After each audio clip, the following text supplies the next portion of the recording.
దేవుని నామంలో అందరికి వందనాలు. ఈరోజు దేవుని వాక్య సందేశం. యెహోవా మందసము 3 నెలలు గిత్తీయుడగు ఓబేదెదోము ఇంటిలో ఉండగా యెహోవా ఓబేదెదోమును అతని ఇంటి వారినందరినీ ఆశీర్వదించెను.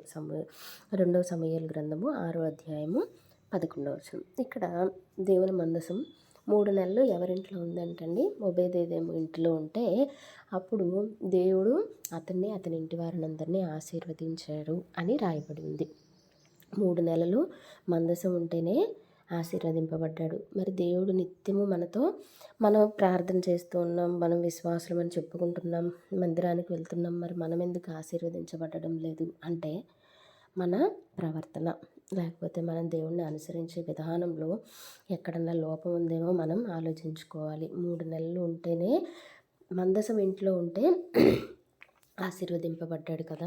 మరి మనం ఎందుకు ఆశీర్వదింపబడట్లేదో ఒక్కసారి మనం పరిశీలన చేసుకోవాలి. దేవుడు మనల్ని ఎలా జీవించమని చెప్పాడు, మనం ఎలా జీవిస్తున్నాం? దేవుడు మనల్ని ఎలా ప్రవర్తించమని చెప్పాడు, మనం ఎలా ప్రవర్తిస్తూ ఉన్నాం? మన మాట, మన నడవడిక, మన చూపు, మన తలంపులు అన్నీ కూడా దేవుడి వద్ద నుంచి మనం ఏ విషయంలో అయినా తప్పించుకోగలమా?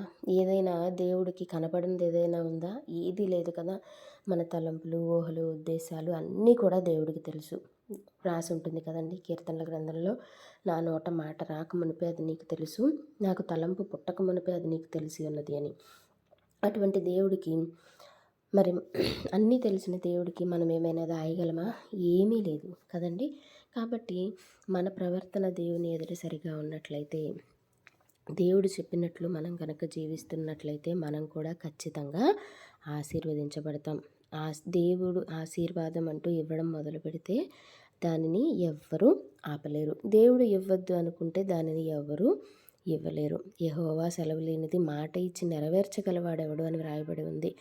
ఎవరైనా సరే, ఇదిగో నేను నీకు సాయం చేస్తాను, నేను నీకు బాగు చేస్తాను, లేకపోతే నువ్వు పైకి రావడానికి నేను నీకు తోడుగా ఉంటాను అని చెప్తే దేవుడు అది సెలవు ఇవ్వందే ఎవ్వరు ఎంతమంది మన చుట్టూ ఉన్నా మనం పైకి రాలేం. అదే దేవుడు గనక మనకి తోడుగా ఉన్నట్లయితే ఎవ్వరూ లేకపోయినా మనం ఖచ్చితంగా ఆశీర్వదించబడతాం. ఆశీర్వాదం కూడా 2 రకాలుగా ఉంటుంది. భౌతికంగా ఆశీర్వదించబడ్డం, ఆత్మీయంగా ఆశీర్వదించబడ్డం. ఆత్మీయంగా ఆశీర్వదించబడడం అనేది అన్నిటికన్నా ముఖ్యమైనది. భౌతికంగా మనం ఆశీర్వదించబడినా పడకపోయినా ఆత్మీయంగా ప్రతి ఒక్కరూ వాళ్ళ వాళ్ళ జీవితాల్లో ఆశీర్వదించబడాలి. ఈ క్షణం మనం చనిపోతే దేవుని దగ్గరికి వెళతామన్న నిశ్చయత మనలో ఉందా లేదా అనేది కూడా ఒక్కసారి మనం పరిశీలన చేసుకోవాలి. దేవుని రాకడ ఎప్పుడు వస్తుందో మనకు తెలియదు. అయితే ఎప్పుడు దేవుని రాకడొచ్చినా, లేదా మన జీవితకాలం, మన ఆయుష్కాలం ఎంతవరకు మనకు తెలియదు.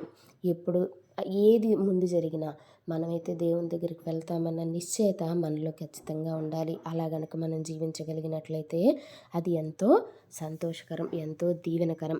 కాబట్టి ప్రతి ఒక్కరూ ఎలా అయితే మందసం ఓబేదెదోము ఇంట్లో ఉంటే అతను ఆశీర్వదించబడ్డాడో, అలాగే దేవుడు కూడా మనతో నిత్యము తోడుగా ఉంటారు. కాబట్టి మనం కూడా ఆశీర్వదించబడేలాగా మన ప్రవర్తన ఉండాలి అని కోరుకుంటూ వందనాలు.